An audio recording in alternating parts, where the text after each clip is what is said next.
सभी को बहुत बहुत धन्यवाद। सभी अपना स्थान ग्रहण करेंगे। रीढ़ की हड्डी करते हैं तो ब्रेन में ऑक्सीजन पहुंचता है और विश्राम की स्थिति में हमारा शरीर बहुत सरलता से चला जाता है। इस जीवन को सुंदर बनाना बिल्कुल टिपिकल नहीं है।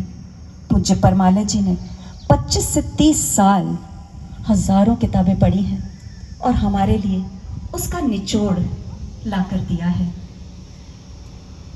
एक कदम उठे हमारा, और क्यों नहीं, हम अद्भुत हैं, सभी यूनिक हैं इस पृथ्वी पर। उनमें से एक थे श्रोण। श्रोण एक बहुत बड़े साम्राज्य के राजकुमार थे और बचपन से ही बहुत ऐश्वर्य में पले बड़े थे। कभी रेशमी कालीन के नीचे पांव ही नहीं रखा था।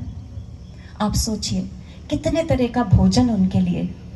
कभी बस खिलते फूल के अलावा उन्होंने कुछ देखा ही नहीं था। पर एक दिन जब उनको बुद्ध के दर्शन हुए तो मन में वैराग्य हुआ और उन्होंने बुद्ध की शरण ली। वे सन्यासी हो गए। अब अगर वीणा के तार बहुत तेजी से जोर से खींच लिए जाएं, कष्ट दिए जाएं, तो क्या वीणा बजेगी? तो श्रोण ने कहा, नहीं, वो वीणा के तार तो टूट जाएंगे, संगीत कैसे पैदा होगा? फिर उसके बाद बुद्ध ने पूछा, ये तो आपने बिल्कुल सही कहा, और दूसरी तरफ अगर इस वीणा के तार को बिल्कुल ढीला छोड़ दिया जाए तो क्या संगीत बजेगा? तो बोले, वो कैसे हो सकता है? अगर तार ढीले हों तो संगीत बजेगा ही नहीं, टंकार ही नहीं होगी। बुद्ध ने कहा, मुझे मेरा उत्तर मिल गया। एक तरफ तो आपने क्या किया, इस शरीर के साथ आप भोगी बन गए। आपने इतना भोग किया, इसके साथ दुर्व्यवहार किया, और दूसरी तरफ आपने क्या किया, पुनः दुर्व्यवहार है जिससे संगीत निकलेगा। ये शरीर ही वो माध्यम है। एक तरफ तो हम बहुत ज़्यादा भोगी बनते हैं तो कितनी दुष्टता करते हैं शरीर के साथ। हाँ, भोग करना है, 56 भोग जो कृष्ण ने बताया, स्वादिष्ट, रसपूर्ण और सब तत्वों से भरा भोजन। भोगी हो, भोग करना बुरा नहीं, लेकिन भोगी एक अति हो जाती है। और दूसरी तरफ त्याग। जब हम भोजन करते हैं तो मल निकलता है, मल विसर्जित होता है। तो उसका मतलब हमने मल विसर्जित किया, इसका मतलब हम त्यागी थोड़ी हो गए। वो तो त्याग अपने आप होगा, जो चीज़ की हमारी ज़रूरत नहीं उसका त्याग अपने आप होगा। तो दूसरी तरफ हम त्यागी बन गए, त्यागी नहीं, भोग और त्याग और बीच में वीतराग। तभी इस बहुत ही सुंदर शरीर रूपी जो वीणा है, इससे संगीत बजेगा। और पूज्य परमालय जी के यही भाव है कि इस वीणा को हम समझें, न तो हमारे तार मुंह से, कान से, स्पर्श से हम कचरा ही कचरा डाले चले जा रहे हैं। निकालेंगे कैसे? एक बात सोचिए, 10 साल पहले आपसे कोई मिला और उसने आपको एक गाली दी, और 10 साल बाद आपके सामने आया तो क्या होगा? एक एक शब्द याद आ जाएगा उसको देखते ही।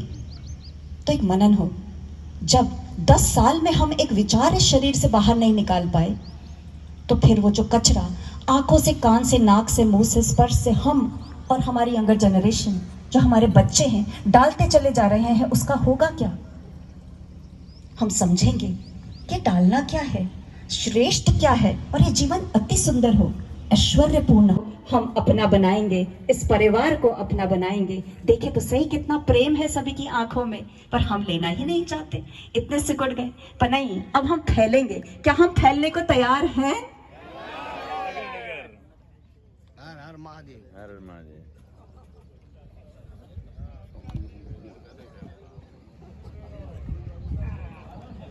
अपनों का प्यार पाने के लिए तो हम सब आतुर हैं, प्रेम जो हम सबको चाहिए, और हमारे पास है भी बहुत, हम जानते ही नहीं, तो हम बांटेंगे।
पहले चरण में जब यहाँ संगीत चलेगा तो हम एक दूसरे की तरफ अपने को, अपना चेहरा एक दूसरे की तरफ कर लेंगे, अपना चेहरा एक दूसरे की तरफ कर लें, एकदम पास पास आ जाएं। यहाँ पर जब कुछ शब्द चलेंगे तो हमें एक दूसरे की आंखों में झांकना है, एक धन्यवाद और प्रेम के साथ। उसके बाद जैसे दिशा दी जाएगी, दोनों आंखों को बंद करना है, दोनों के हाथ जुड़े हुए रहेंगे, अंगूठा हृदय को स्पर्श करेगा, उंगलियों में गैप, दोनों की आंखें बंद, और कुछ शब्द चलेंगे जो भाव उन्हें अपने भीतर जाने देंगे। ये जो आगे प्रयोग होने जा रहे हैं, हम अपने जड़ों से जुड़ने वाले हैं। हमारे जड़ हैं हमारे माता पिता, जिन्होंने हमें ये सौभाग्य दिया कि हम इस पृथ्वी पर आ सके। हम यही भाव रखेंगे जो छोटे हैं, वो ये भाव रखेंगे जो सामने खड़े हैं, वो हमारे पिता या माँ हैं, उन्हीं का तो रूप है। और जो बड़े हैं वो ही सोचेंगे मेरे पुत्र, मेरी पुत्री।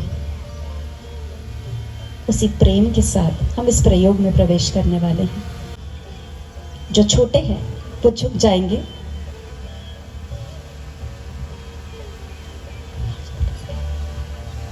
दोनों हाथों को स्पर्श करने देंगे, दोनों पैरों को। दोनों के भीतर एक भाव, धन्यवाद के भाव हो कि कोई तो है जिसने हमारा प्रेम को स्वीकार किया, और छोटों के भीतर एक भाव हो, कोई तो है जो हमारे सर पे हाथ रखा हुआ हो। इस तरह से नमन के बाद फिर आगे दिशा दी जाएगी, और जो छोटे हैं उनको अपने दोनों हाथ पूरे, आधे अधूरे उंगलियों से ना टच करें, पूरे दोनों हाथ छोटे के सर पे हों। एक ऊर्जा का बहुत सुंदर वर्तुल बनेगा दोनों के बीच, और उस भाव के जगत में हम सबका प्रवेश होगा। दोनों की आंखें बंद होंगी, और जो शब्द चलेंगे उनके साथ हम गहरे जाने वाले हैं। अब ध्यान से सुने, चर्चा नहीं होगी इस प्रयोग के बीच में, हम बिल्कुल चर्चा नहीं करेंगे। मुंह की लार को पूरे प्रयोग दौरान हमें अपने मुंह में रोक के रखना होगा।